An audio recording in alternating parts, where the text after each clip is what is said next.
నమస్తే అన్న. నమస్తే అందరికి. మనం పిఠాపురం చూసుకుంటేనేమో వర్మ గారిని అయితే తొలగించారు. మరి ఏమంటారు దాని మీద మీ ఒపీనియన్ ఏంటి? వర్మ గారిని తప్పించారంటున్నారు. నేనైతే చాలా బాధపడుతున్నానండి. ఎందుకంటే ఆయన కూడాను పవన్ కళ్యాణ్ గారు ఎమ్మెల్యే అవ్వాలని చాలా కష్టపడ్డారు, కృషి చేశారు. అవును. సో తప్పించకూడదు. ఎందుకంటే ఒక ఫ్యామిలీలో గొడవలు రావడం సహజమే. వర్మ గారి టీంకి జన సైనికులకు గొడవ వచ్చింది. అంత మాత్రాన ఆయన ఇన్ఛార్జ్ నుండి తీసేయడం అనేది తప్పని నేను అనుకుంటున్నాను.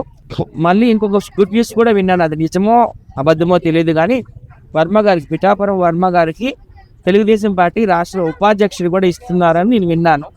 అలా ఇస్తే సంతోషమే. న్యాయంగా ఆయనకైతే ఎమ్మెల్సీ ఇవ్వాలని నేనైతే కోరుకుంటున్నాను. ఓకే సార్, అట్లాగే వర్మ గారికి ఏంది సమస్య? పవన్ కళ్యాణ్ గారు ఇటు పిఠాపురంలో వెళ్తలేదు. రెండు కూటమి కలిసి ఉన్నప్పుడు ఆయనే ముందుండి అంతా చూసుకోవచ్చు కదా. ఇంత బయటికి రావాల్సిన విధానం, కార్యకర్తలు చిన్న చిన్న ఫోటోల దగ్గర ఎందుకు బయటపడ్డారంటారు ఆయన? నేను అదే అంటాను. ఇవన్నీ జనసేన కార్యక్రమాలు వాళ్ళు పర్సనల్ గా కొన్ని చేసుకోవచ్చు కార్యక్రమాలు. అందులో చంద్రబాబు నాయుడు గారి ఫోటో లేదు, నారా లోకేష్ గారి ఫోటో లేదని గొడవలు తీయడం అదంత కరెక్ట్ కాదు. వీళ్ళంతా కూటమి, బీజేపీ, తెలుగుదేశం పార్టీ, జనసేన కూటమిగా ఉన్నారు కాబట్టి 5 సంవత్సరాలు కలిసి కట్టుగా ఉండాలి. ఎవరైనా చిన్న చిన్న తప్పులు చేసినా కానీ అది మనం మీడియా ముందుకు రాకూడదు. నాయకులకు కంప్లైంట్ ఇవ్వాలని నేనైతే కోరుకుంటున్నాను. నేనైతే అందరూ కలిసి ఉండాలనే కోరుకుంటున్నాను. ఓకే సార్, అట్లాగే వీళ్ళతో పాటు కార్యకర్తలు కూడా ఏమైనా వెళ్ళే అవకాశం ఉందంటారా? టీడీపీకి ఏమైనా మైనస్ అయితే అన్నమాట.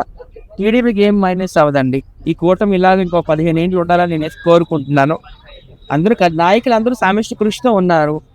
ఇక్కడ కార్యకర్తల మధ్యనే కొట్లాట్లు అవుతుంది. అది ప్రతి ఒక్క దగ్గర ఉన్నదే కదా. ఇప్పుడు అక్కడ అన్నాడీఎంకేలో కూడా చీలికలు అయ్యి అంటున్నారు. అన్నాడీఎంకేలు కూడా చీలికలు వచ్చాయి అంటున్నారు. సో అవి కామనే అవన్నీ. సో చంద్రబాబు నాయుడు గారు, పవన్ కళ్యాణ్ గారు ఒక దగ్గర కూర్చొని వాళ్ళకి ఏదైనా మంచి పదవి ఇవ్వాలని నేనైతే కోరుకుంటున్నాను. ఎమ్మెల్సీ జనసేన ఎప్పుడు పొత్తులుగానే ఉంటారు, సింగిల్ గా ఎప్పుడు తప్పేముంది పొత్తులుగా ఉంటే? పొత్తులుకుంటే తప్పేముంది అంటున్నాను నేను. పొత్తులుగానే ఉండాలి. పొత్తులుకుంటేనే బాగుంటుంది. సింగిల్ గా వెళ్తే మళ్ళీ అహంకారం వచ్చేస్తుంది.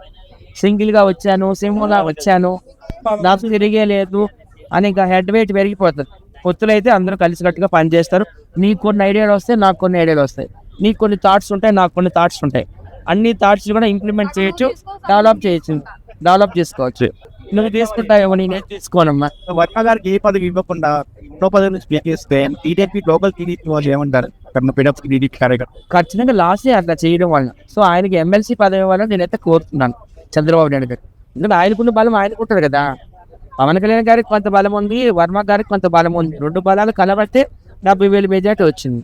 లేకపోతే రేపు పొద్దున్న పవన్ కళ్యాణ్ గారికి కూడా లాసే కదా. సో ఏమైనా చిన్న చిన్న గొడవలు ఉంటే వాటిని పరిష్కరించుకోవాలి.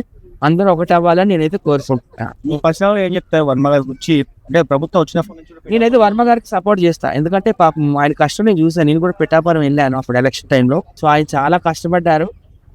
నేను ఎలాగైనా గెలిపిస్తాను, నా భుజాల మీద పెట్టుకుంటాను ఈ బాధ్యతని నేను అన్నారు. అది కరెక్ట్. ఆయన కృషి కూడా ఉంది. అంత మొత్తం 100% అయింది. లేకపోతే ఆయనది కూడా ఎంతో కొంత కృషి ఉంది కాబట్టి ఆయనకి న్యాయం చేయాలంటే ఖచ్చితంగా ఆయనకి ఎమ్మెల్సీ ఇవ్వాల్సిందే. That is my demand and request. అన్ని ఎవరిథింగ్.